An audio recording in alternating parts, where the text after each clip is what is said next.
Welcome to Kevjet, the podcast. Andy Turner, founder and creator, AT Creates, which covers a lot. So I said earlier, I was going to let you explain what that covers. Yes, it does. But what, in a nutshell, it's a creative agency that covers all bases in production, from creating the narrative, which is live music content, screen content, into producing that content and then executing it in a live event. And it crosses into different stuff for brands and agencies. So it's basically anything to do with anything live or, like I said, digital, it still crosses into, but it's a 360 of production. Right. It's an amazing website as well. So I encourage everybody to go and check it out. Oh, it's great, Ken, for that. Well, yeah, thank you for that. It is a great website, but let's just start in the beginning because we were talking earlier. And so people meet you now and they see everything that you're doing and accomplished. And I know it's weird to talk about stuff and say, oh, I've managed to do this and this and this, but you have, especially from the beginning. You grew up in a little town in Yorkshire. Yeah, I grew up in a little place called Holmfir, which people in my generation or age would know this. It was a program called Last of the Summer Wine, which is a program about 4 old dudes or 3 old dudes and a Nora Batty, right? So this whole really country vibe about these, like, hey up lad, that kind of stuff. And there was this character called Nora Batty, who one of the guys in it, Compo, was besotted by. And it was really kind of like quite endearing, but it was in Holmfir, just outside of Huddersfield, in this beautiful place, which is really, really popular now, to be honest. It's a very beautiful place of the country, to be honest. But yes, I was brought up there and I lived in a tiny little village called Scold that, everybody knew your business. In the pub across from where we used to live, you could create a series of things that happened in that pub, from people getting shot, this is true, to people obviously having affairs, to people, getting arrested and the whole thing about a little village, everybody knows your business. It was an interesting place to be brought up, but also kind of like I did all the stuff back in the day, sheet metal working, landscape gardening, decorating as I was at school and all that kind of stuff, because that's what you kind of went into. So kind of labouring kind of the city place, really. So I dipped my toe into the labouring world of the northern style, I guess. And then I ended up going into something completely different. You totally did. But going through school, it was a struggle because you were dyslexic. Yeah. Dyslexia now obviously very known. But back in the day, because I'm obviously in my early 40s, I was on the cusp where we became recognized. So it wasn't actually my school who kind of recognized it. It was like that, say, that kind of cusp. I was put in remedial classes, wasn't allowed to do French or German. It was kind of like doing extra PE, one of those kids like, there was kind of a bit of fun made out of the kids in the remedial, of course. But it was like, to say, from my side, I knew it wasn't to do with me not me being stupid, but it's the understanding of what had been taught. Now, as that came to an end of my schooling, I was 16. So my mum at that point, I think, has read about this dyslexia, and she contacted local council, who had this kind of new arm, which was dyslexic kind of evaluations. So they sent this guy around. I thought it'd be like an hour test. Yeah. It was there all day. It was like literally from 9 till 6. All these tests. They test all these different strains of memory and puzzle solving and reading and all these different color gels and all these different formats. And at the end was like, yes, you are dyslexic. How old were you? 16. So at that point, I was able to get extra time in the exams. It just gave me another half an hour. No, exactly. So I just sat there for an extra half an hour. Going, well, this is no good. I don't really know. I had somebody reading the questions, but by that point, it was too late.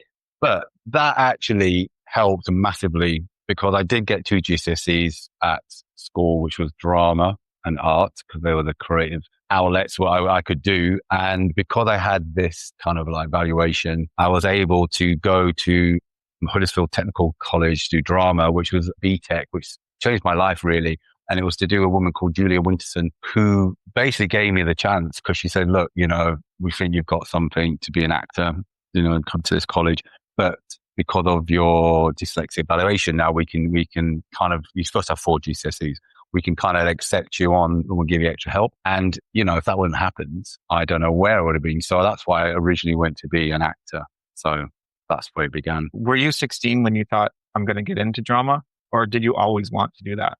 It was kind of, I had no other choice, but I liked it. So did you feel forced? No, I didn't feel forced. I think I felt that I enjoy drama and I like creative. I love music. And I used to do stuff actually with music when I was at school. And my teachers at the school were Mr. Bazakali, I always remember him.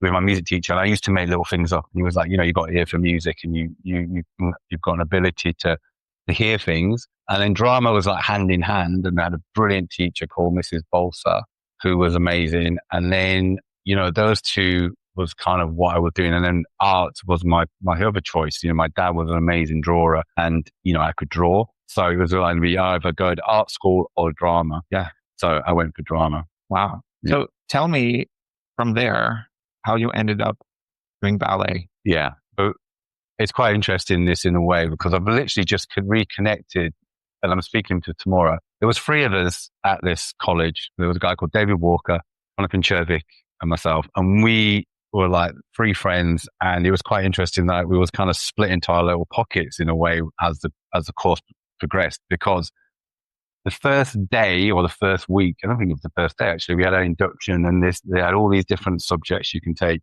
Now, I've never done dance in my life, and neither had Jonathan or neither had David. And we're sat in this induction, and they're saying you can take these extra classes. So you can do this, you can do stage design, you can do all these things. So you do your acting and you do your lessons in all different kind of techniques, but you can then pick extras.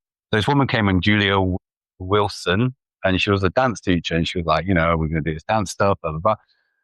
So all 3 of us was like, yeah, let's do it to keep fit. So I was like, yeah, we'll put a name down as a bit of a joke. There, we're going to do the dance class. Let's go and do it. So we did. We put our names down, and I think the next day or the day after, we did the first dance class. David lasted 1 class. He was like, I ain't doing this.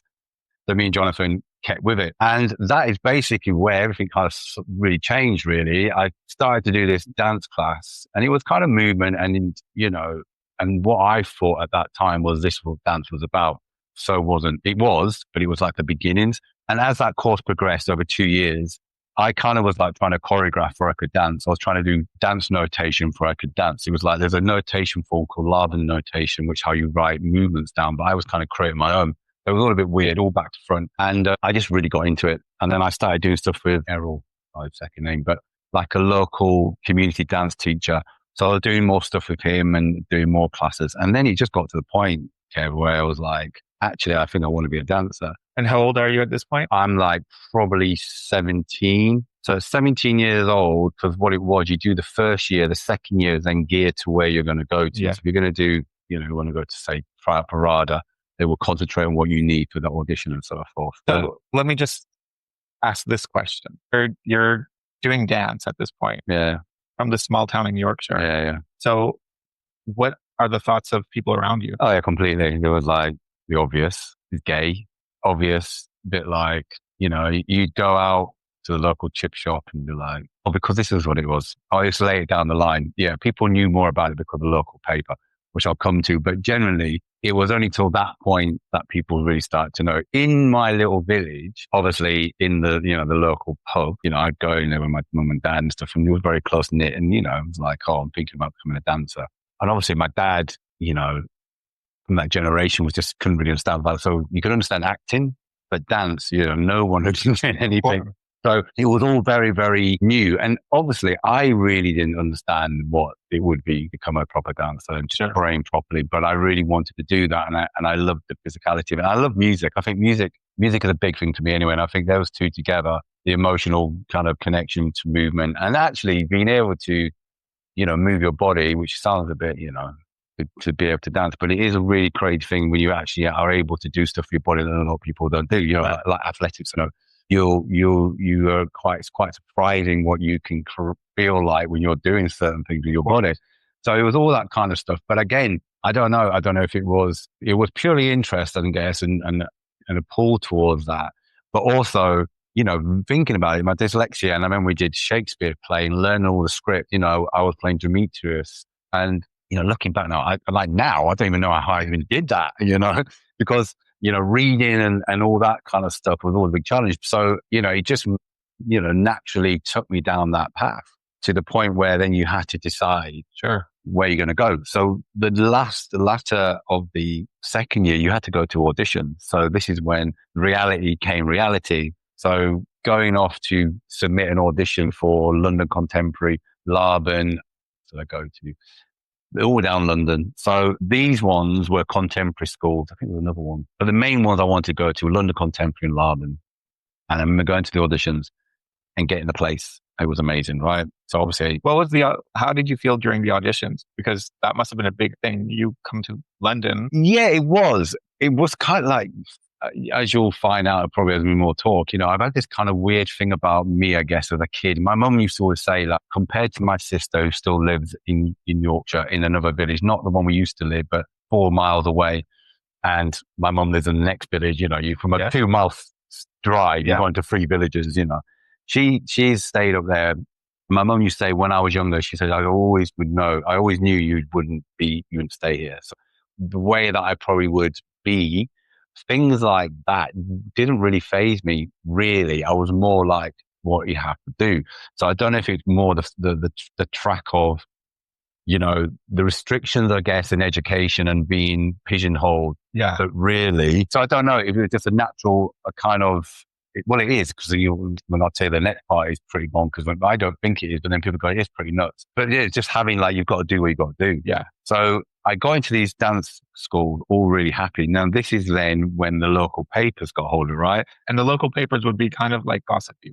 Oh, mate, it's crazy, man. Like, because they're all interlinked to, like, so Huddersfield Technical College would want that press because it would show that somebody coming from, their college had gone off. Great story for them and gives more like kudos to what they're teaching. And it was an amazing, like I say, I've just reconnected with one of the guys from that time and we're talking tomorrow, which I can't wait, but it was the best times. It was, a magical experience where you're just chosen what you're going to do your life. And you got this thing where you're doing things that you enjoy. Yeah. It was horrendous. I hated every second. Yeah.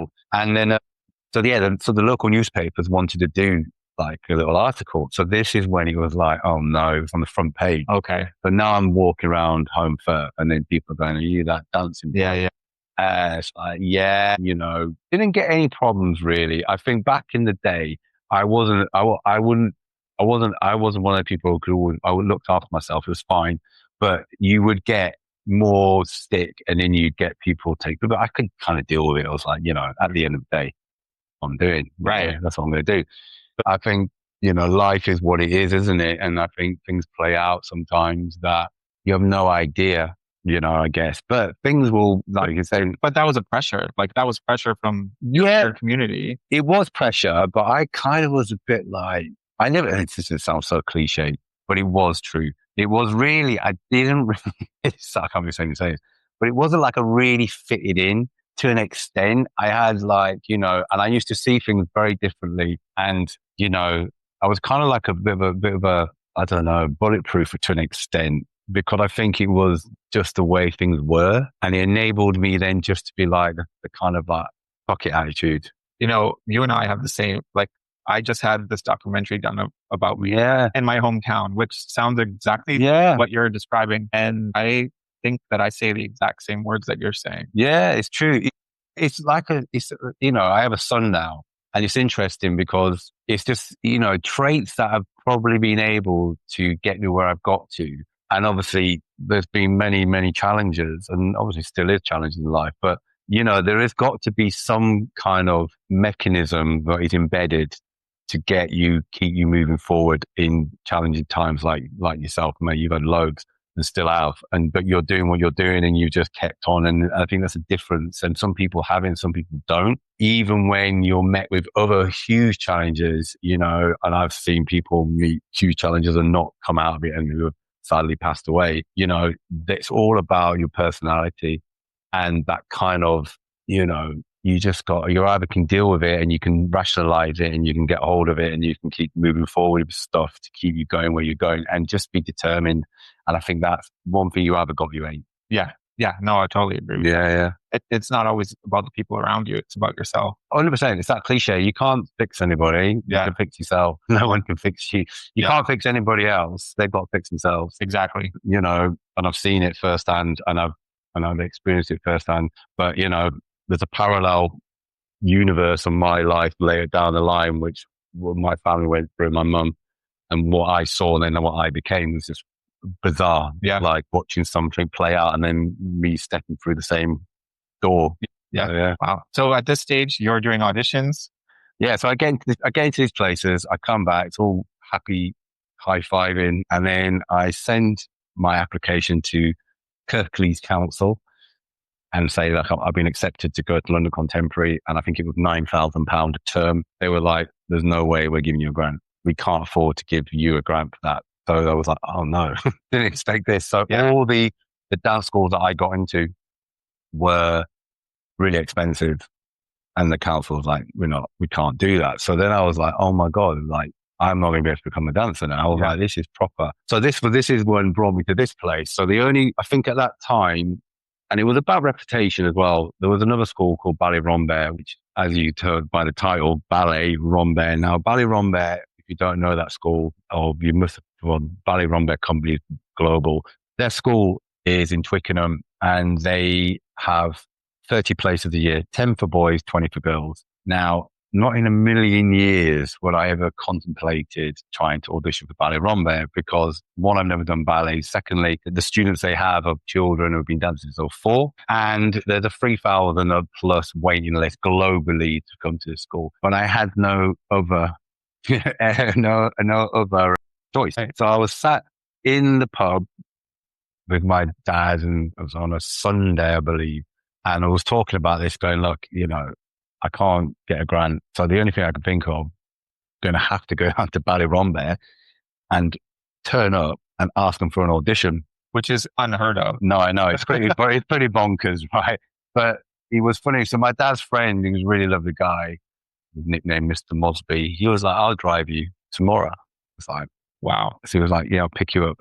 What time do you need to be there? I said, all I know, there's a guy called Ross McKinn. It's an amazing guy, but he was part of London Contemporary Theatre Company in the 60s. So there's a book I used to have, and he was in it, and Robert North and all the different like iconic, 60s contemporary dancers. And I knew he was the artist director. So we set off at like 4:00, get down to Rambert for about 7. And I just find his office, and I'm sat outside his office waiting for this guy to, who doesn't know who I am. And I don't know who he is, but I know of him. Found that information out. I think my teacher knew who he was, or knew who he was, which he talked about Rambert, and he talked about all the school. But anyway, so I tell him, I'm outside his door, and he comes around the corner, and he's like proper like hippie guy, like longish hair, like bandana on. And he's looking at me, and he's like, can I help you? And I was like, yeah, I'm just, basically I want to be a dancer. I've gone to these schools, can't get the grant, and I want to come to Rambert. And I've just driven down from Yorkshire. And he was like, Yorkshire? Where's Yorkshire? And he's an American or a Canadian. I said, it's about 200 miles. He was like, you've come 200 miles randomly to just ask for an audition. I said, yeah. And he said, have you done ballet before? I was like, no. He's like, okay. So he said, well, I'm going to have to give you an audition. I can't, you've come all this way. And he said, I'd feel like I have to. I would feel really bad because obviously you've made this effort. So he said, there's a ballet class at 9:00. So he spoke to someone, they got me some ballet shoes. So in I go with some really famous teachers in the time, known for like the principals of the Northern Ballet, all the like big teachers. So in I go to this class of the first years with 10 boys who have been dancing since they were 4. And I've never done ballet in my life. So now I'm at the ballet bar, like a classic of, you can imagine what it must look like. I can imagine what it must look like. Horrendous, but trying to copy and trying to, it just like, oh.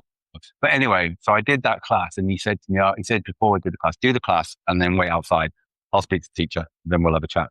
So I do the class. I have like little flashes of just one perspective at the bar, like just stood there, and that's all I can remember of that whole process. I remember seeing Ross, and then that kind of weird thing of like, what am I doing, And then anyway, he comes into the room or into the hallway, and he says, right, we want to offer you a place. Wow. And he says to me, you've got a week to decide. I said, I don't need a week. I said, I'll accept it. He said, okay, good. He said, because we've got like 3,000 plus. He said, I've spoken to teachers, they think you've got potential. And he said, to be honest, we do look for people who had no training, and it's really hard to find, but obviously they believe you've got potential.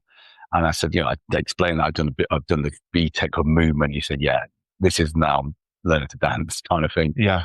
And so I went to Ballet Rambert, and I remember going back in the car and then going home and saying, yeah, I got into Ballet Rambert, and then going back and obviously into the college and all that stuff. And then obviously the papers, and finding this out, and oh my God. So it became even more, of course, kind of. So you're not just a dancer now. Now the papers are You're a ballet dancer. I'm going to ballet rumba. So this is like, and God, even I can't even believe. And the thing about it, Kev, I went there and then I went to normal contemporary. So there's a little twist on it. But I went to rumba and holy moly, it was crazy. It's a couple of reasons it's crazy. After every 12 weeks, you had to get from the whole school and do a ballet solo, which is like 12 weeks. So not only is it you're turning up and you are way behind, then you find out that in 12 weeks you're getting in front of the whole school, which the third years are doing Brishnikov and Nuryov solo. I'm just learning how to do a fucking tonju. You know what I mean? It's like, and you come out, you got your ballet attire on. But that pressure must have actually helped you. It's just like it's weird, man. It's like if you comprehend it now, because I know I do see this very clearly because of the pianist at the piano, and you've got the whole school on a tiered, and you walk in and it's a huge theatre and you stand at the beginning and you do this solo and it must have been like, holy, but it was an amazing experience. But what was funny about this, I started to choreograph. I was the shittest dancer in Rombe, period, because I was like, 12 weeks, 4 years. So and I had some amazing dancers in my year that actually really gone on to be really big dancers. And it was a really kind of crazy year, apparently, that the teacher said they never had this mix of boys in a long time. So there was a lot of guys in this year where they're all very different. And it was kind of like a real fusion of like really bonker people. Did you feel like you bonded with Yeah, I did. No, we did. We had a laugh because we used to go out and there was a group of 4 of us and we used to go out and used to say, one used to look like a guy from Two Unlimited. One used to look like a guy who looked like Seal with his dreads. I was the one, there was like, you look like a guy from Take That. And it was like, we like boy band kind of like used to get the mick taken out of us when we used to go out because we were very young, but it was like a collective of different looks. And so no, we had it was brilliant, but at that point then, just to fill this little bit into this, what was strange about it, I was the worst dancer there, but I was choreographing before I could dance. It was very weird. So I got respect from all the school for choreographing something, which you had to choreograph, show Ross McKim, all the school choreographed, all the people wanted to. Then you showed the piece to Ross, then he was selected who was in the show. So there's only so many amount of places. And I did this piece on a guy called Theo Klinkard, his name is. And it was to Victor. I remember Venus is a Boy by Bjork. It was a solo and I choreographed on him. And he was in the show every night, right? So it was amazing because I was a rubbish dancer, but I was choreographing. Right. It was all back to front. And then I had third years coming into me going, we want to be your next piece. I couldn't even dance. It was all really, really poster jocks in a weird way. And then in a nutshell, that year went through. Obviously, it was getting harder and harder and harder and harder. And it got to a point where it got like 8 months in. I was like, man, I just left Yorkshire. And even though I had that kind of, wanted, didn't really, as I said, think about it afterwards. So I remember mum and dad dropped me off in Twickenham in this house. And I'm like literally a tight knitted community. And then sitting there and then my mum and dad leaving. And I'm like, oh man, this is like crazy. I was in that, dealt with that really. And it's like only now I have a son, I think about these things now and I look at him and I think, God, the difference of, life when you reflect and going back to that point, I rented a room in a house with a family, right? And I was just remember just being upstairs when my dad left and just sitting on the bed, just like, man, this is crazy. And then knowing I'm going to start this school. And so that was all really quite challenging, I guess. And I used to watch a lot of film. There was like a real escapism and he was obviously a little bit homesick and getting into, and then actually reality, like, oh no, this is what it is to be a dancer. It's really hard work, 8 hours a day, drilled in your own class, nowhere to hide, you're literally, and you go like this, you think you're not improving, but you are, but everybody else is, so you're always like this. Yeah. So then it just got to the point where I got quite unhappy with it and I was like, I didn't really want to be a dancer. I want to be a contemporary dancer. Sure. So around this whole kind of journey where I got to the point where I said to Ross, I said, look, I don't know if I can hack this. It's too intense for ballet and I want to be a contemporary dancer. And he said, well, look, I don't want you to stop dancing. Why don't you look at some other schools? And by that point, other contemporary, which was in Leeds, had been affiliated as well, so they could get grants. So I left from there and then went to Northern Contemporary. And it was a really great move to do. And then from that point, then I carried on my training and went off to do different stuff in dance. And that's how that all came to be. But it was a very interesting journey. And then one of the things I always remember, there was a teacher called Hope, who was Canadian, who used to be one of the teachers at Royal, and she was in the third year of Rombay, and she was like fuming when she found out I was leaving. But she taught the third year boy, and she came up to me and said, "You're crazy to leave." She's like, "I'm looking forward to working with you because I know what I can get out of you." Yeah. But she just was like, if you ever change your mind to come back, you can come back. But she said, I get it, but she said, you should just got to stick with it. I was like, look, I'm not going, this is too much. I'm not enjoying it. If I stay in this, it's not making it fun. I'm going to stop dancing. But I went that way. So I remember coming back to mum and dad going, I'm leaving Romby. They were like, what are you doing? What? I was like, you got to, I always remember my dad saying to me once, what are you going to do? What are you going to do? I said, I can just go and bust in Covent Garden. I was kind of stupid, but he was like, couldn't really compute now. I'm now leaving a place to go somewhere else, but it was the best thing. Right. Yeah. It's and the situation that got you into that school as well. Like you have yeah. I don't think anyone else can say that story about themselves and their career. No, I think it is. Listen, I would say anybody do what you got to do, and I think it's a different world we live in now. But I think it was like the naivety, probably being from up north in that setting. And again, I had no choice. Yeah. The difference is I think it's that thing about people's fear to not try and do something for failure. But the difference is if you have no other choice, you've got to do it. But, you can achieve these things, I guess, if you just go for it and you just give it a crack, because if it's not, so what? Yeah. You know what I mean? It's better to go where I didn't get wrong there.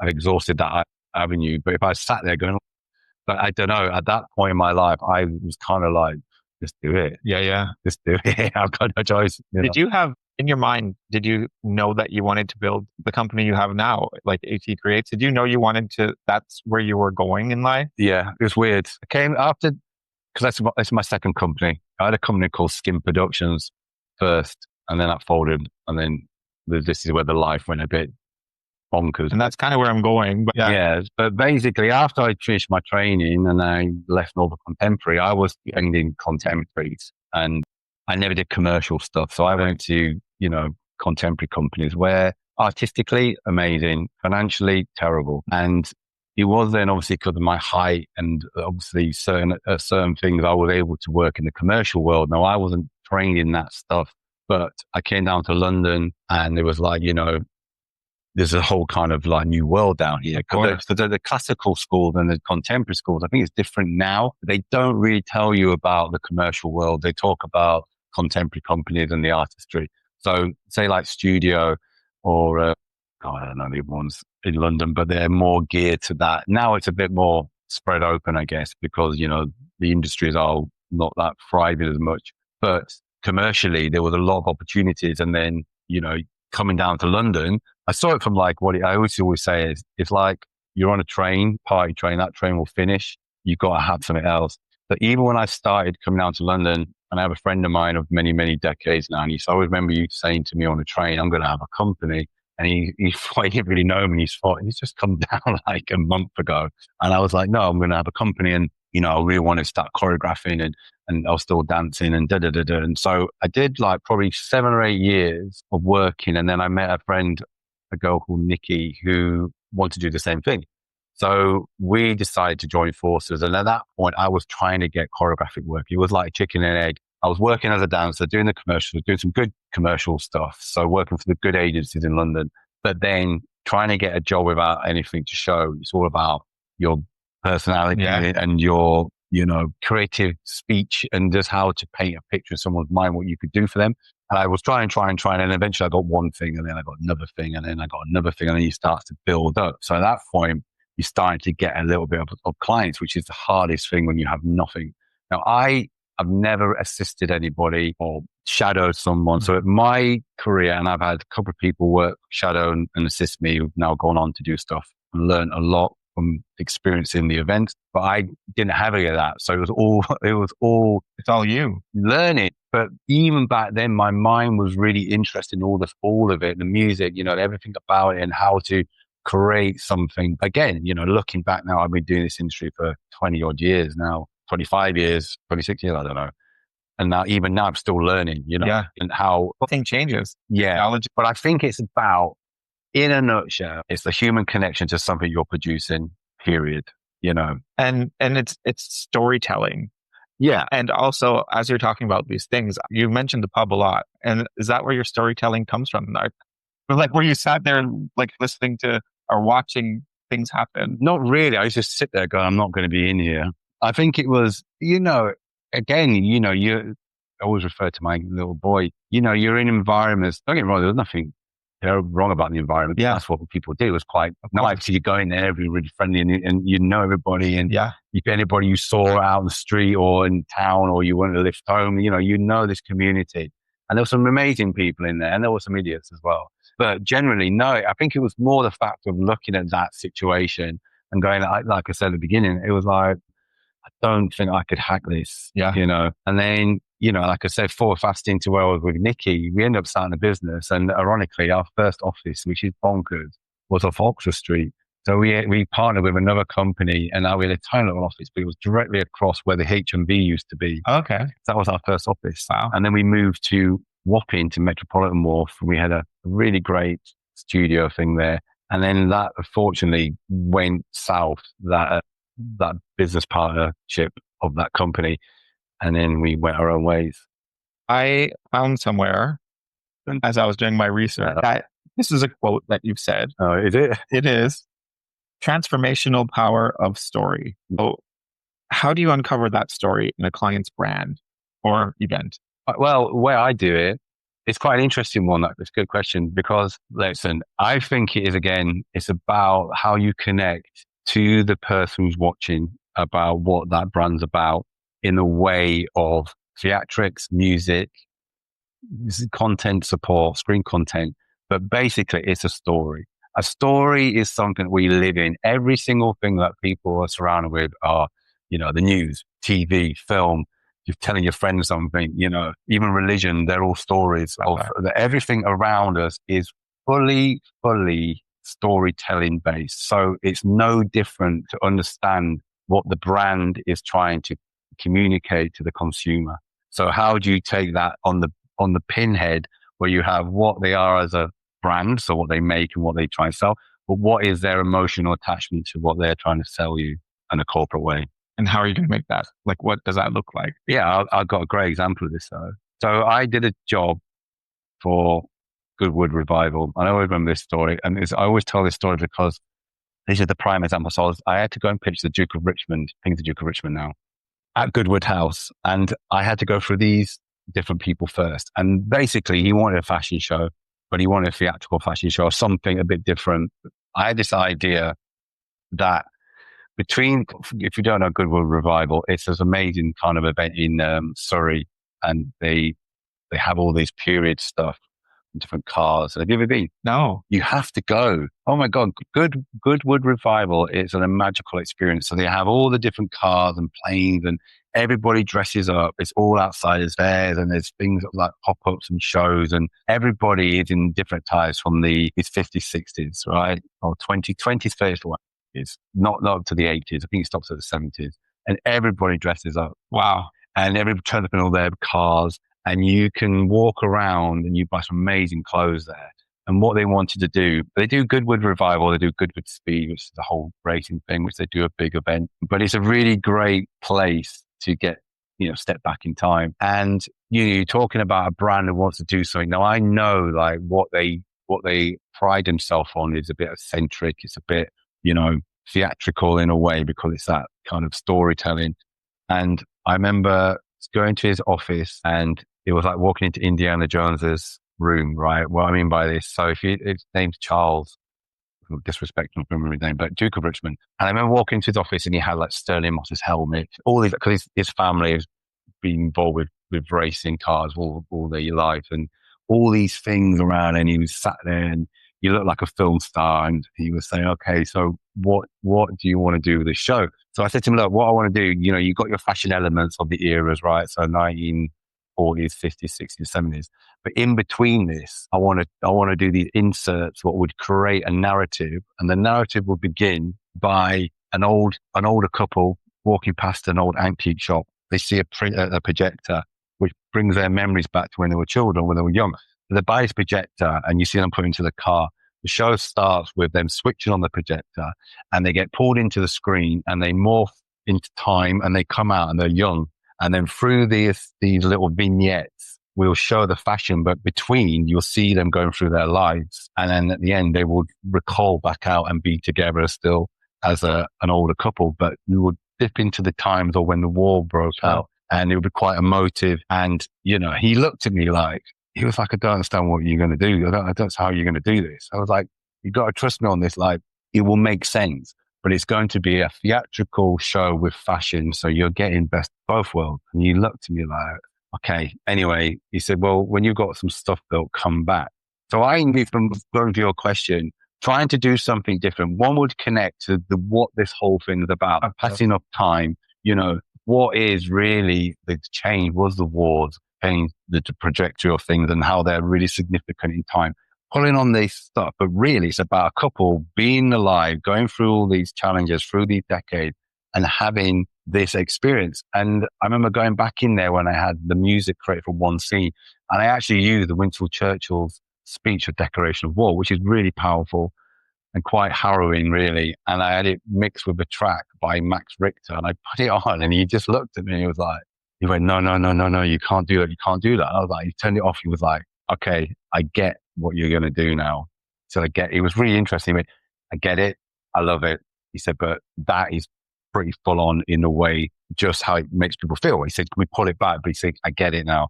Anyway, I did this show and it was so well received and it was quite an interesting one that people were crying, Kev, right? I can imagine. It's a great idea. Yeah, I've got this text from, there's a presenter called Zoe Hardiman and she was presenting for Goodwood TV and she came in, she went, oh, I've heard I'm going to be crying at this show. And I think, no, I don't know. Anyway, she watched it and she sent me this text. She said, I can't believe, she said, I was crying with like these weird tears because it was so weird, Kev.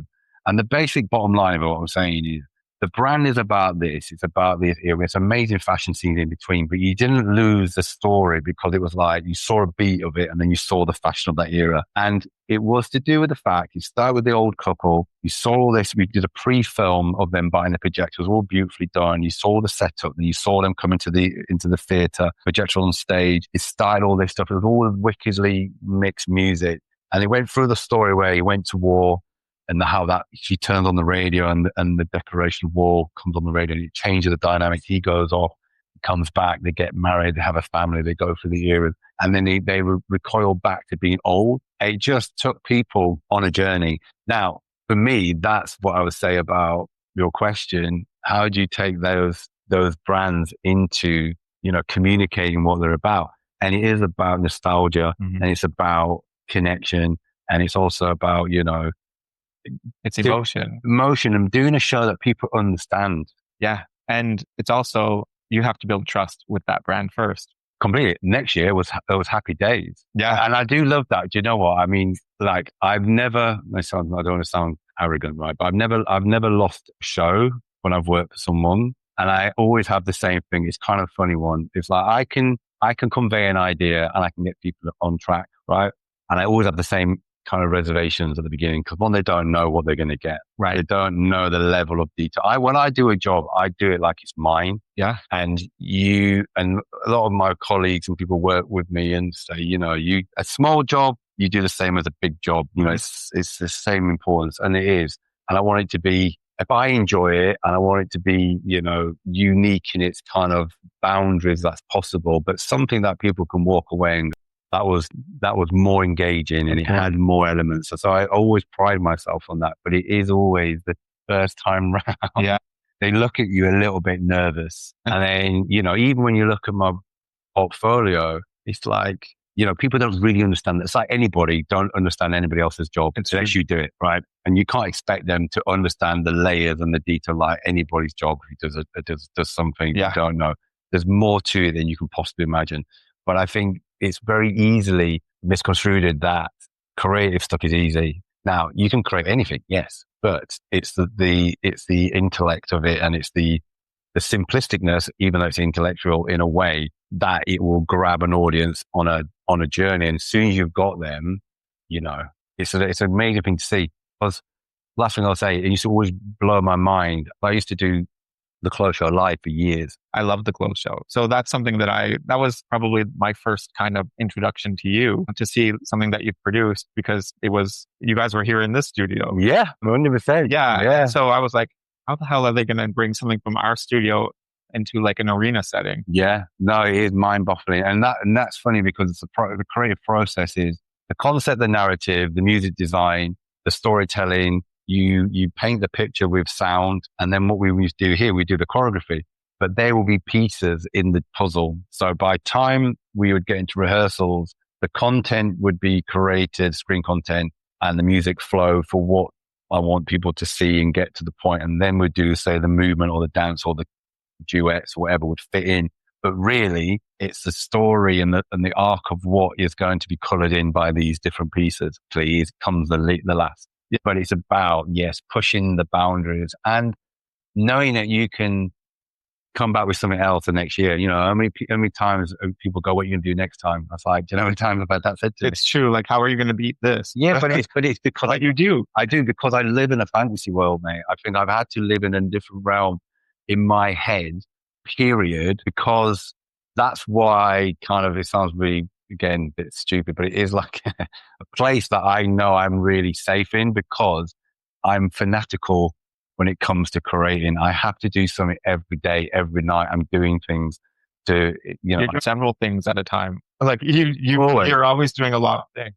Always, like, you know, it's pretty bonkers. Like, my mind is definitely different in its way that it works, because without a shadow of a doubt, people always say, how can you be dealing with like sometimes I've had two major shows in two parts of the world on the same day while other stuff is going on. You know, my mind will spin a lot of plates, but I have been so used to operating like that. I just step into like that world now, but I think I'm very lucky in that way. But again, it's something that's just become second nature because I've had to let literal and all that stuff. That is like a void in my mind. You know, since I'm a little boy again, it's interesting that I'm having to do a lot more reading with her, and obviously my partner, she's a school teacher, thank God, because, you know, I know that I can see even in myself what he's doing. Like, I have like gaps and the way that they're taught children today is amazing. The way that the format's changed, and obviously a lot more recognizing of challenging, but it's still the educational way that they teach things is completely different. Of course, but I still struggle with it. Yeah. And he's 7, and that's really embarrassing. It really is. When I'm reading this book, I'm like, oh, let's read another book. Who wrote this book? They can't write minds. But yeah. So November is Men's Mental Health Awareness Month. Yeah. So I think this is a great time to bring up another subject in your life that you probably haven't spoken about. No, never. Not like this. So at what point did addiction take over your life? Addiction, it was crazy. Honestly, it's like I say, there was a circumstance that happened. My mum and dad split up, and there was somebody else who came into our lives via my mum when mum and dad split up. Anyway, this guy became an alcoholic, and I saw it happen in a way that one day I was leaving to go to dance school in Northern Contemporary, and I forgot something. So I left the house. It was probably about 6:30, 7:15, something like that. And I came back in and I heard like can opening, and I was like, a bit weird. And kind of came upstairs and like popped my head around there, and he was in bed. He was drinking a beer, and I was like, and he didn't know I'd come back. So I thought it was a bit odd. But weirdly, this is what's so bonkers about where I was living. You know, people drink in the morning wasn't like not normal. He's like, oh yeah, you know, you wouldn't put 2 and 2 really. But it was kind of like a bit like, I was a bit odd. And then that progressed to, you know, full blown, and obviously was hiding that. And I saw that, you know, unfold and all the destruction that came with it. And then, you know, that's another story, what happened to him basically. But, you know, unfortunately he ended up dying by drinking like 3 bottles of whiskey. You know, it wasn't found for 3 or 4 weeks because my mum had to leave, you know, the area for certain reasons. And that was kind of like a crazy scenario to see and have that kind of, and this is honestly that kind of like, you know, sort it out, you know, didn't see the illness or see that, you know, till I became dependent on alcohol, that really you don't have, when you lose your mind and when you're constantly drunk and all that stuff, you're your normality changes, and what you believe is normal isn't normal. But because you're under the influence and you're chemically imbalanced and all that for a long period, you can judge someone quite quickly. But till you've walked that road, you have no idea. That person, the guy, we had a lot of run-ins and stuff, and we didn't have a good relationship. But then obviously now I can sit here and go, I'm sorry that he didn't have the strength to sort it out, because this is the next phase. You've got to want to do it. You've got to surrender to this. You've got to absolutely want to change your life, and you do whatever needed, or you can pretend you want to change it, but you're not going to change it. And unfortunately, as everybody knows, if you fully don't deal with addiction, you're going to end up either dead early or you're going to be in prison. Yeah. Because it will lead you to those two roads, or homeless. That is without a shadow of a doubt. So yes, I saw that play out. And then as my drinking progressively got worse. Were you drinking while you're watching this play out? Do you know what's so weird? It's like there was a kind of time just progressively got, like when you first come down London and you're partying and you're doing all that and it's all good. And I didn't used to drink. This is the thing. I used to drink it when I was a teenager in the park, as we did in Yorkshire. But then I kind of grew up and I became really fitness fanatic. So I was like, I didn't really drink. I drink now and again. I was like, hot water, lemon, all that, training. I was like proper like in that. And it was only like progressively getting down the line that things started to get a little bit out of hand, but you didn't recognize it. But then it just consumed. And then before you know it, everything is bleeding. Everything's getting bled into one thing. And you're drinking. And I got to the point where I was drinking from the moment I passed out to the minute I woke up, I start again.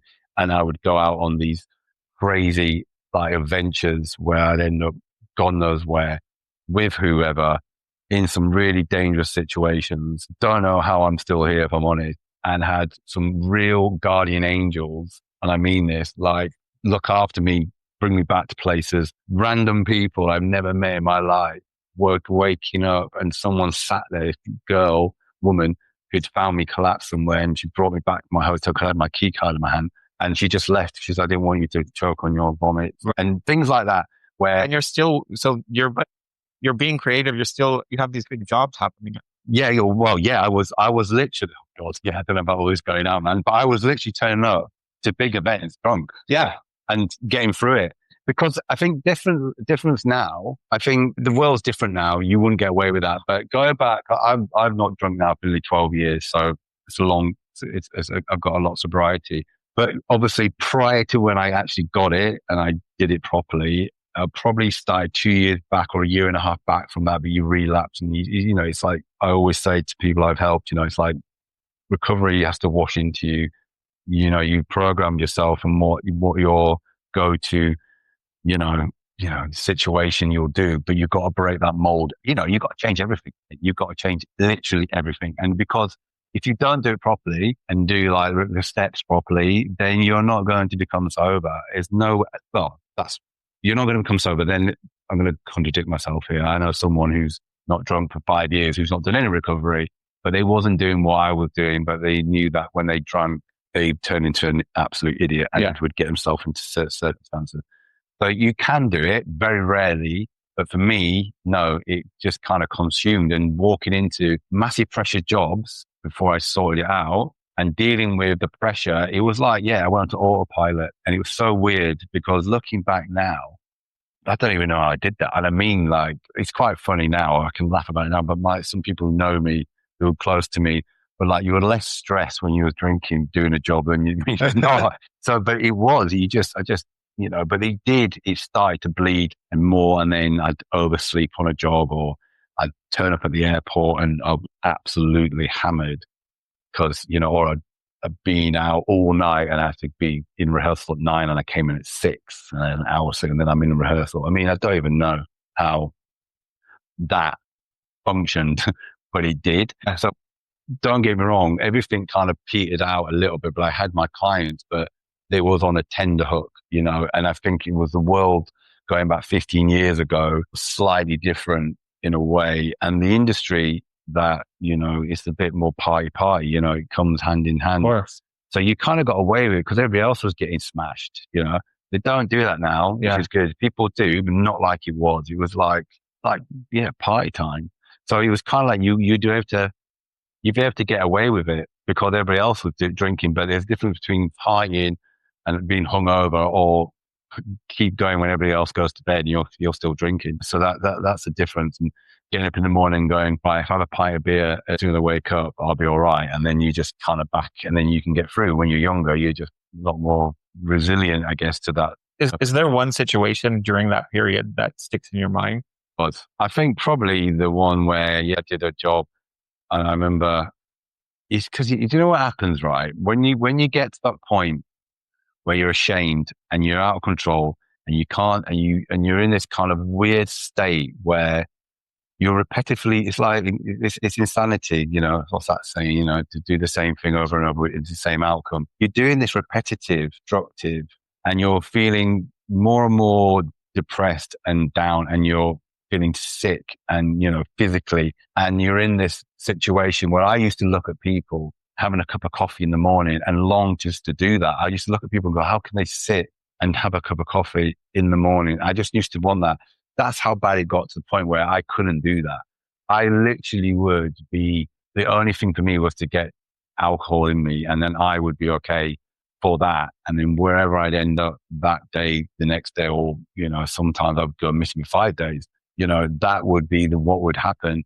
And like I say, you know, I think from one time going away on a job and it started off on a bad foot because I got to the airport and I was absolutely hammered and the people I was working, the dancers at that point were like, you know, and the guy who was assisting me kind of like really helped me and he kind of styled it. He was like, oh, he's just been to an early party and did it. And anyway, I was so like completely broken, I guess, and ashamed. And I just stayed in my hotel room between rehearsals and everyone sat around the pool and I couldn't even go out of the room.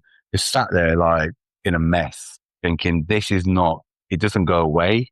It's just going to come back again. And, you know, it's like that kind of, you know, sleep was the best time because you didn't have to deal with what was going on. What was the turning point for you? What made you decide? Turning point is when you just know. It was kind of like I tell you what, the turning point is when you actually admit that there's an issue. And the ironic thing was I just got paid. Thing is, if I did a job and got paid 5, 10 grand, whatever, for a big job, that was like game on. And I remember getting paid something, and I can tell you, it's actually the turning point, really. So I just done this massive opening ceremony and talk about sliding doors in a way of, there was somebody I was kind of seeing messing around meeting up with, and she was going to meet me. And she already said to me, you're an alcoholic. And I was like, let's see. She was like, my dad was an alcoholic. And I was like, and I hadn't really grasped it in my head. So this is going back like, I don't know, 17, 18 years ago. I don't know. Because I was drinking for about 8 years, I guess. A bit longer. Like the last block was the worst. Anyway, and I just done this really big opening ceremony. It was at Wembley and it was like a sliding door moment. So we went into this room. There was a speech about the event. And while we'd been doing the event, we came back into the changing room and it was a wall, and I mean a wall of Heineken beer. So it was just like, oh my God. And I was meant to meet this particular person and my phone was on the table and this speech was happening about this particular guy and I couldn't move. My phone was ringing and I was just like, I can't walk over there because it would be me. So I didn't get to the phone. So this person left and so I was like, oh, and we'd done this job with these drummers and stuff. Anyway, we got on with these guys and they're like, let's go into London. Yeah. We started drinking. Anyway, that night, that started me onto a 5-day bender, 5 days of not going home, sleeping at home, sleeping wherever, park benches, partying, carrying on, getting 5 grand nicked in my bank account, oh my God, missing a massive meeting and waking up and then everything kind of bit crashing down because it kind of was like I missed a big meeting, which I never did. And I didn't even know what day it was. And then I realized there was money taken out of my bank. I had nothing. And it was like, oh, man, this is it. And my old management company at that point, because I had my business, liquidized that, waiting for a management company for a while, say just to manage all my work. And then now I've got my own stuff.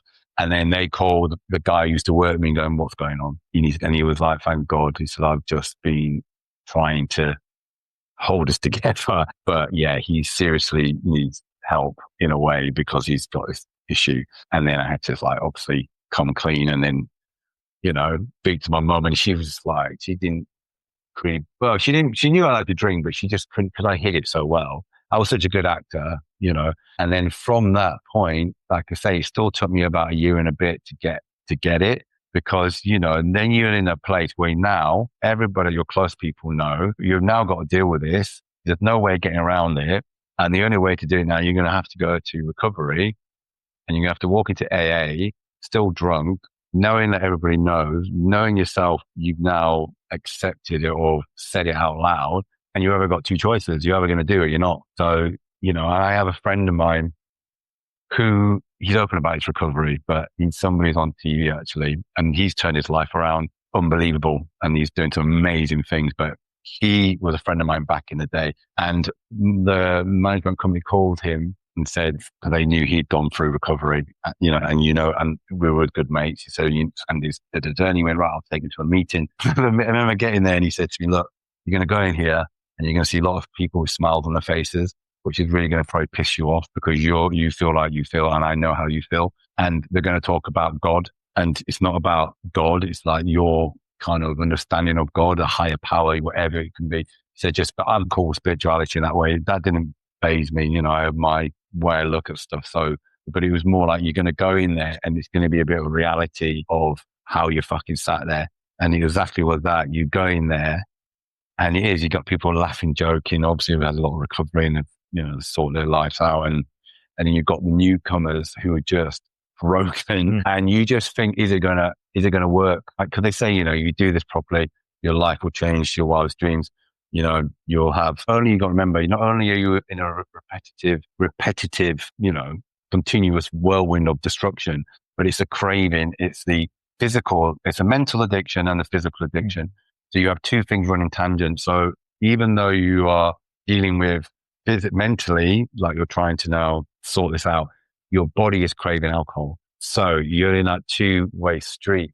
So yeah, so then you start, and then you really understand what you've got to do. And it's a long road. It took me 18 months to do the steps.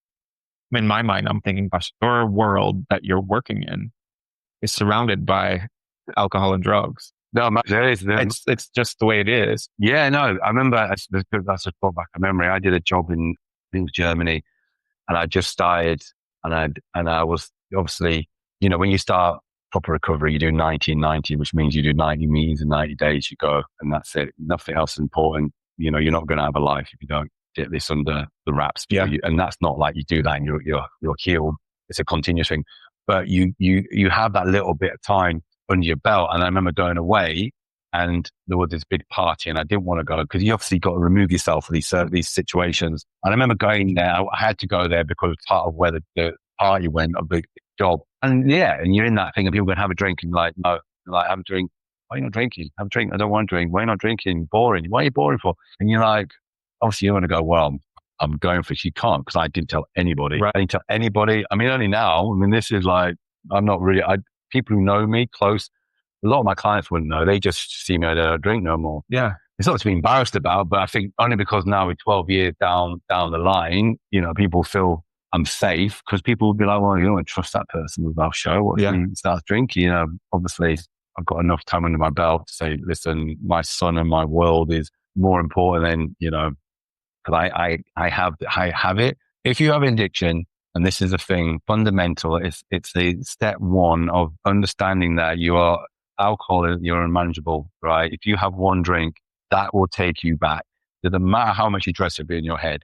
Doesn't matter how much time you have of sobriety. You will go back to that place like it was like that very, very quickly. And I have other friends who've been through this journey, who have been as sobriety for 5 or 6 years and gone back and picked up and gone back to where they were quite quickly. So I'm under no illusion. So you have to always keep that at the forefront. And I think, being in a situation where people are calling you boring and you're struggling and you're thinking, this is my life now. You've got to look a day at a time. If you roll it into, you're never going to be able to drink again for your whole life. Yeah. You can't, it's one day at a time. And it is that way because obviously you don't know what's going to happen tomorrow, and yesterday was history. So you should always step in today, because even I'm contradicting myself, people do, but you worry about the future, but really nothing about tomorrow's happened. No. Yeah. And yeah, just going back to the creative world and all these big shows, alcohol everywhere. Oh yeah, my God. I mean, now it's a bit lesser now, but yeah, no, without a shadow of a doubt, it was because when it was okay, I remember being a close show. I didn't go to bed for like, it's not exaggeration. No, we're just drinking and partying for like 38 hours, 40 hours. So that was normal. Yeah. Because everybody was partying and everybody was on that same tip. So it wasn't, oh no, this is the thing. It's like, it was a normality of everything back then, was more kind of like continuous. It was part and parcel.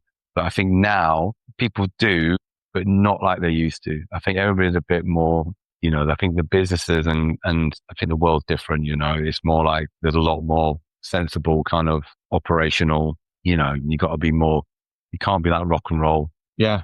Because the thing is now, if I do a show and I had a lot of dancers and models and they're all getting absolutely trashed and going crazy, it wouldn't happen. Yeah. Back in the day, you got away with it because it was all accepted, because that was part of it.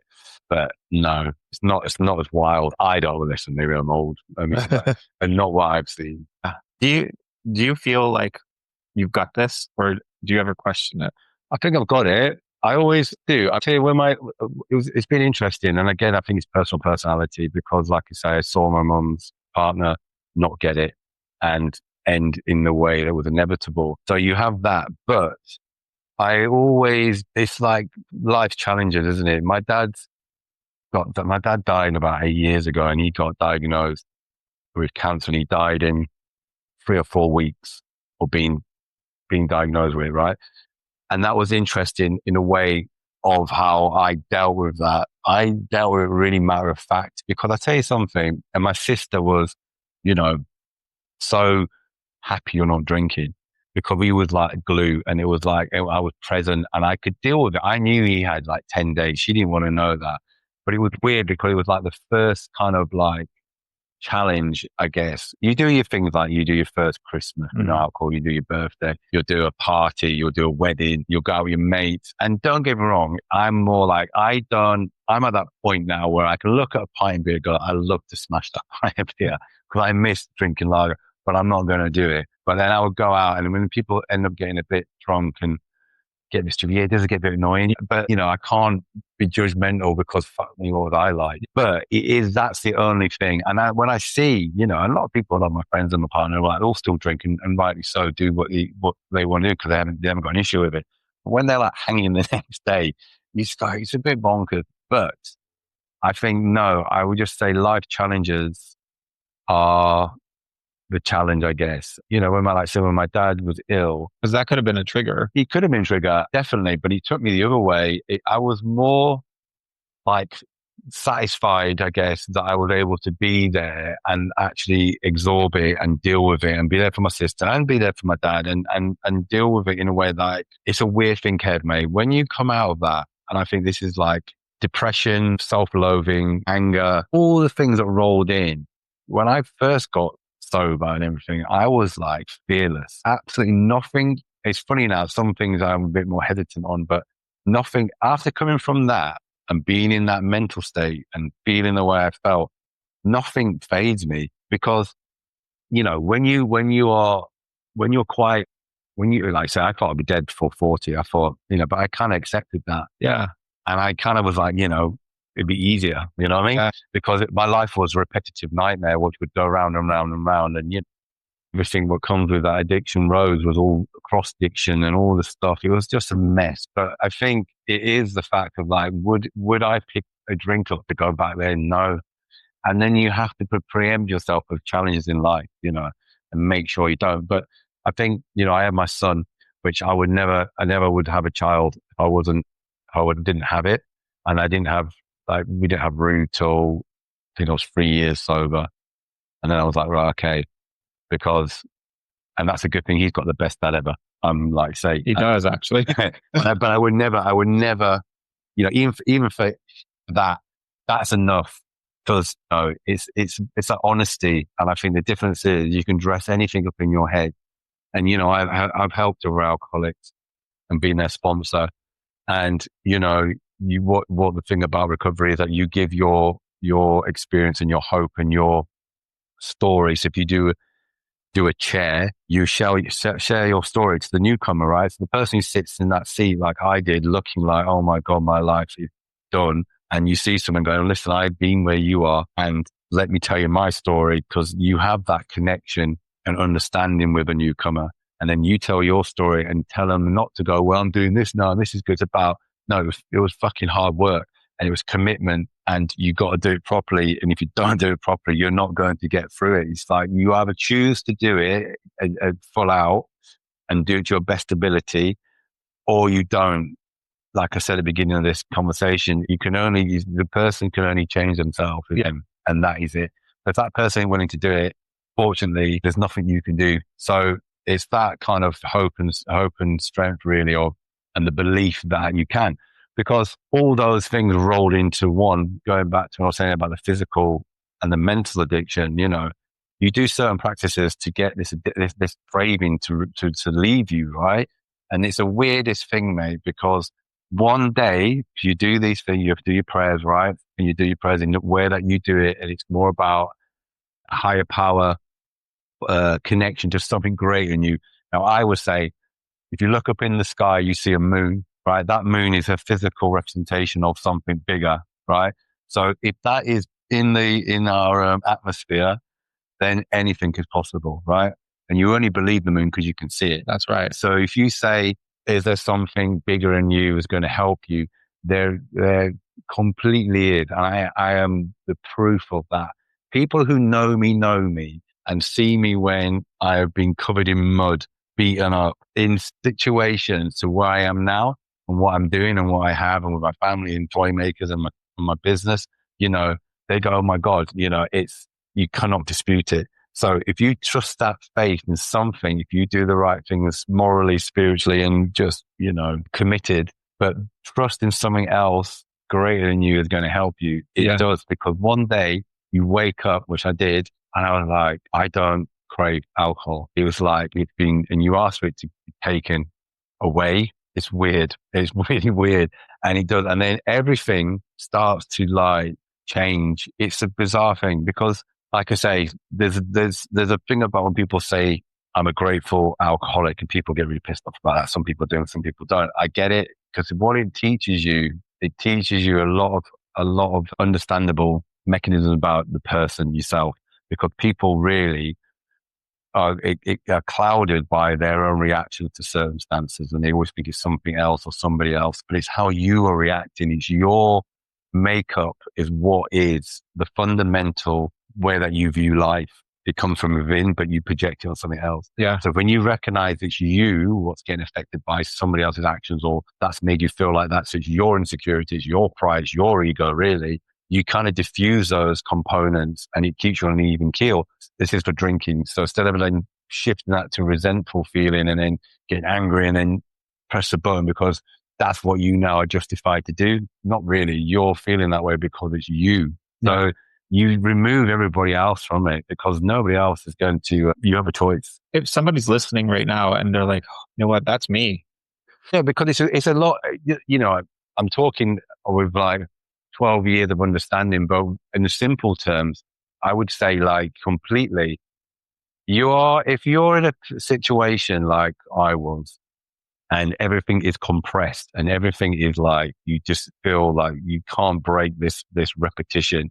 It comes fundamentally first and foremost, you have to accept and, surrender to that you have this issue. Mm. And then from that point, you have to commit to wanting to change that. And you have to do anything what's asked of you in this process to the best of your ability and commit to the things that are asked and do what is asked. And they're not even that hard, really. And it's that simplisticness that will begin, and you gotta want to do it, but it works. It really does work. You have a really great family life. How did having Rue change your life?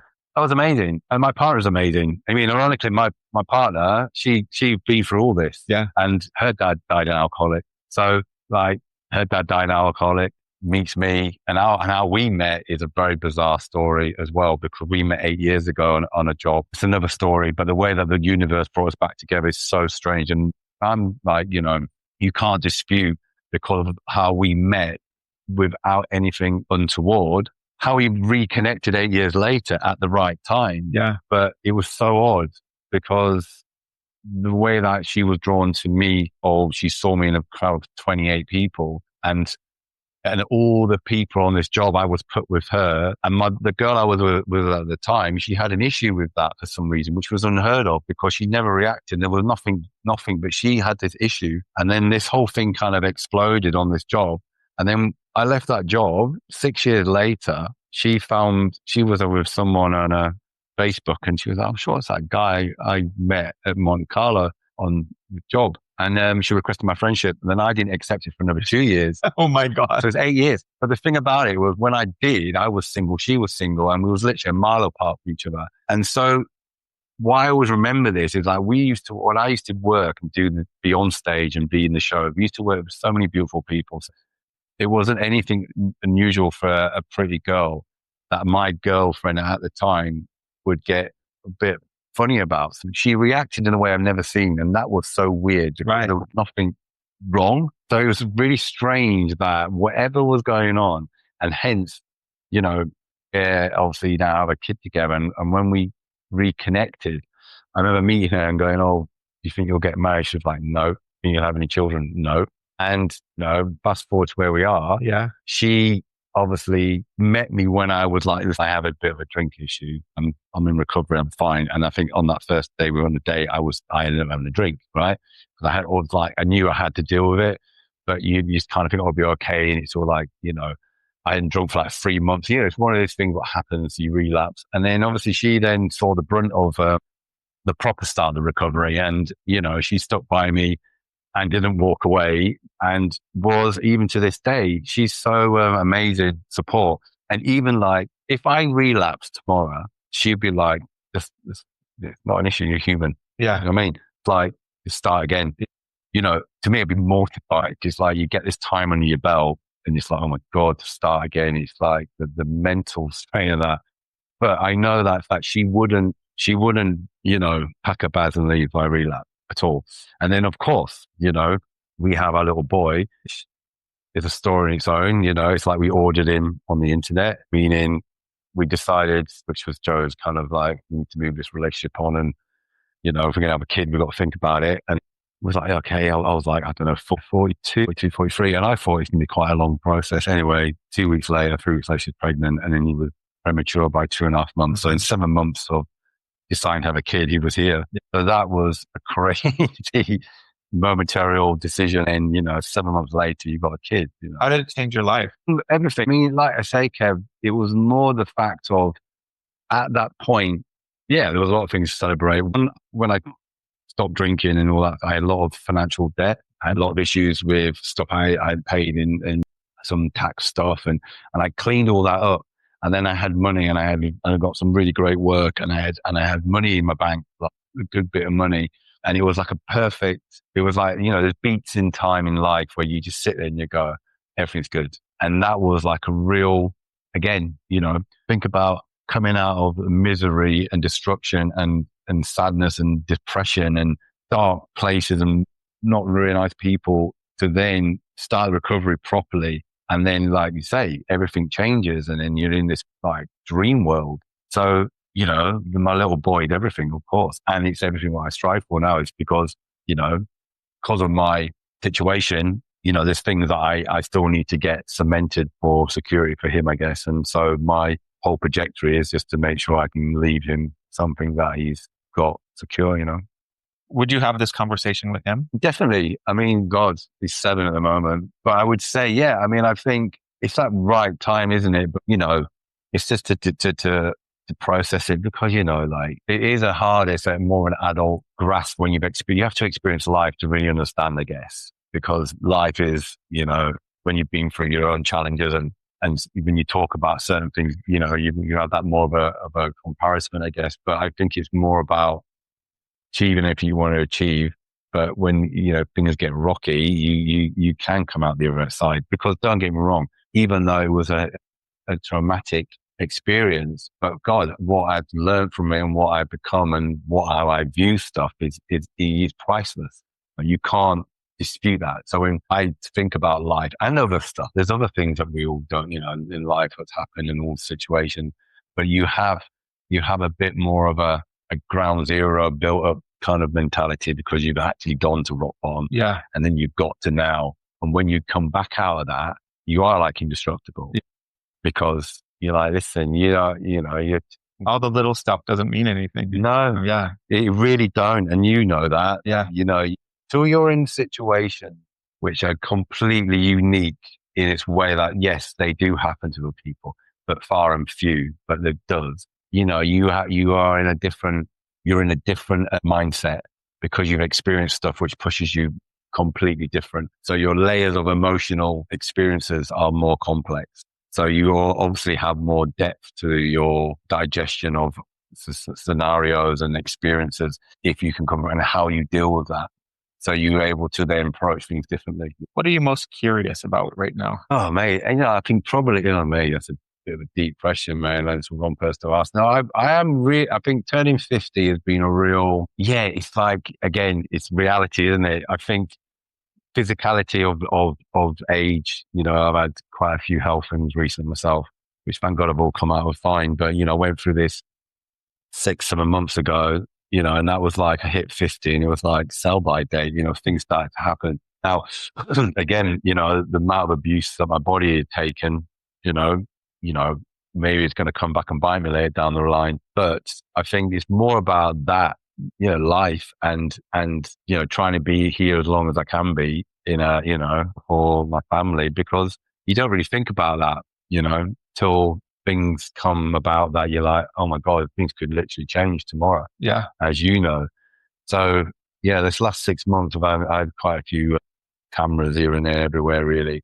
You go into that procedure thinking, well, you got to prepare yourself that they might say there's something they found, or your life's going to change in an hour. Yeah. But the difference is, it's quite interesting. But the stuff I've just been through with these procedures, a lot of my friends who I speak to wouldn't even dare do it. And they'll go, we admire that you just run at it. I've said, listen, you forget where I come from, man. At the end of the day, you're not going to outrun. If something's coming for you, you might as well know it now and experience the time you have, or you can rectify that, or put your head in the sand and it's going to come and that's it. It's just the way it is. And I think that becomes from, recovery and having no choice. You got to just absolutely deal with it. Yeah. How do you define fulfillment at this stage of your career? Fulfillment, it's funny. I'm in a magical world, man, because, my outlet, like I have my own project I've been working on for 8 years now, which is a project that, again, is a proof in the pudding, that an idea I had after an event I produced and created. I had an idea of something that I wanted people in my head. It was the biggest thing in the world. To everybody else, it was an idea on a bit of paper. So I was adamant of trying to get this thing and trying to talk people into it, and and no one really, till you have something people can talk about. And I think that has been a self-proven test, because we have a product now which is an unbelievable beast, which I've not stopped pushing and creating. I have the most amazing creative team on this journey, but it's that self-determination to see now what is actually going to be released into the world soon. And the mechanics and how things have just been pulled out of nowhere with a lot of determination, a lot of work, a lot of risk. But that is where I'm at, where I look at that. And, if it happens, it'll be unbelievable, the level I want it to do. But it is solely for Roo. At the end of the day, it's like the creative outlet. It's like I live in a creative fantasy world of creating, because there's 4 verticals on this product, which is obviously comic, animation, film, music, merchandise, jewelry, all these things. They're all beasts. So I can go into that vertical and create and design and build this product. And it's like a never ending cup, because when I first started it, people were like, why are you doing all those things? Why are you doing it? I was like, someone said that to me one more time. And then over the last 8 years, we just did a showcase at the Science Museum in London, the D&B sound, and everyone was blown away by how many verticals they are. And everyone's like, my God, this is what people need to be doing, the ecosystem of a brand and what people want. It's like, yes. That's what you were doing years ago. Exactly. That's why. So do what you feel right. This is advice. Don't list other people. List other people. But if you have a dream to do something and the way you want to do it, it may not be the conventional way, but if you commit to that and you know you're going to see it out, the amount of people say to me, "I really admire that you're still going with you." Listen, it may not do anything, but I believe it will. And it falls into all the realms of what this is. And it is based around a human story in a fantastic world, but it's about humans' grief in a really cool story. But it's about that, having that and looking at, what has been achieved is focus. And that again, really happened to go on over. I remember when that was an idea and you were like, I've got this idea, but I think if people know you, they're like, after you left and we had that conversation, I was like, that is going to be like such a huge thing because you're so passionate about it and how you want to tell that story. The thing is, like Kevin, now, I actually finished yesterday in the Kimberly Wire music video. So they got some really cool people involved. But I'll give you an idea, this track, this idea, I've got a team. So it's kind of like, I want to do this. Kimberly's part of it, so we want to write a track. So to write a track is a big thing. We've got obviously Kelly Rock's part of our team and she wrote the lyrics and she absolutely smashed it. And then like, Kimberly did like it. And yeah, right, we're recording and a lot of work to do on that. So we get all that going. And then Ryan got to do the video and it's basically 2 years. Yeah. 2 years of in this thing and then investing and the risk on that, I've put a lot of risks in this. I've got the investors, generally the investment of my money and time. And everything is like rewarding to go, right, in that video, which is now done, show you after, it finishes my strategy on the music. So now we have 10 music videos, we have 25 original tracks, but we have this cinematic showcase. It's very beautifully created. It's been made to the highest level of production. And then you have all the soundtracks with Harry Shopper, Kenny Rock, me and Des, and we tell the story. And then we go into all the merchandise and create some new stuff at the moment. It's probably make us see the boombox, wireless stuff, jewelry ranges, t-shirts, and then the computer game starting in March. For me, the whole toy makers concept, it's like opening Andy Turner's mind. It's pretty weird, because it's about grief. At the end of the day, it's about family and how mental illness becomes, especially in this story, it's about a magical key that gets brought to a family, and this key, you can create anything from the imagination into reality. This story is like a prequel to the actual story, but it's about understanding if your mind is broken, then your creation will become broken. And it's just solely about a father and a son and a mother. The mother passes away suddenly, and then the father and the son's relationship break down. The son doesn't know the power of the key. He knows of the key, but you see that that is a toy maker, famous toy maker. And war breaks out, 1940s, and his son goes off the war because it's him and his father are restrained and very, very far apart because his father's dealing with this loss. And then obviously he comes back from the war and his father's gone missing, and the key's left for him by the solicitor and takes him to this portal. He doesn't know the portal, open up his father's workshop and in the back to this old trunk, and then pull him into this portal. And then in this, he then finds memories and creations of his father that are alive. And he finds out that his father's now been taken by this entity that he created. And it's about what his father's done in this world and what he's tried to do with the key. And it's about his son, basically, and his father realizing that, you've got to just stick together and you've got to look to the light and step out and down. How much of that story is true to you? Quite a lot, really. But I think it's, I do get it's a weird one because because it's belief system, isn't it? I mean, listen, life after death, we're all energies. Energy never ceases to be. It just moves. When my dad passed, I looked at my dad alive, saw my dad alive 20 minutes later, dead. The difference between the body, the compression, something has gone. So it's a weird thing, isn't it? Because this is based on what we know as humans, because we think, and some people will still believe, death is death, still, or whatever religious belief you have. But really, if you think about what else is there out there, what we are and where we go and where did my dad, like, Yeah. where did it, Yeah. that energy it's gone somewhere. And I think if you experience that, the difference of a machine, looks like a machine being shut down when someone's alive, it's a completely, it's so strange how different they look, right? So I don't know. There's a lot about that, and there's a lot about life, isn't it? Blue people, and they're probably start to say, give hope that there's more to what we are, and just appreciate what you have at the time. But it doesn't mean it's the end. No, totally. I love that. And I think kids are going to get a different story to adults. And I think the more you watch it, the more you're going to get a different feeling and you're going to understand something differently. Yeah. I got a hang drum, which is like a percussion instrument. It looks like a UFO. Probably about 3 weeks before COVID hit. And Jo, my partner, she said to me, well, why have you got Dustin this? And she said, when are you going to learn to play that? I was like, I don't know. And he said, basically, I'm self-taught in percussion from that school and also slide a little bit on piano, but it's notes and rhythmical. Anyway, COVID hits. I'm like, I'm going to learn to play now. So like I said, I got the investment for this product. And I said to Des, we need to write a full soundtrack. So we started this little journey with me recording stuff on my phone, send it to him in Ireland. He put it into his system, tweak it, arrange it, send it back. I do it more. He'd write more. And then we had this track. And I said to Harry Schotter, what do you think of this? And he loved the instrumental. So he'd want to write and brief what was the fit. Anyway, he did that. It was unbelievable. And that started this journey. And he's now the lead in the comic and the storytelling that he can write on, obviously, the story beats. It's a very unique in a way of like Hamilton's, they do that kind of hip hop style, but it's a fusion with Kelly LaRock as well. So very R&B and classic and classical and electro. So it's a fusion of sound is the new music. And we have these really great tracks that are not out there. The only thing out in the whole public domain really, these albums are on Spotify. We did a soft launch about 3 years ago.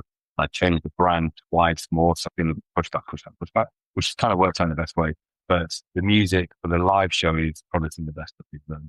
Really exciting. I mean, anyone who knows you just can't wait. Totally. Listen, you can't dispute. Just trust. You know what? I think things have happened with this product in life and in my life where the universe kind of or circumstance will mold. But I just believe that it's going to get through. Thank you for this conversation.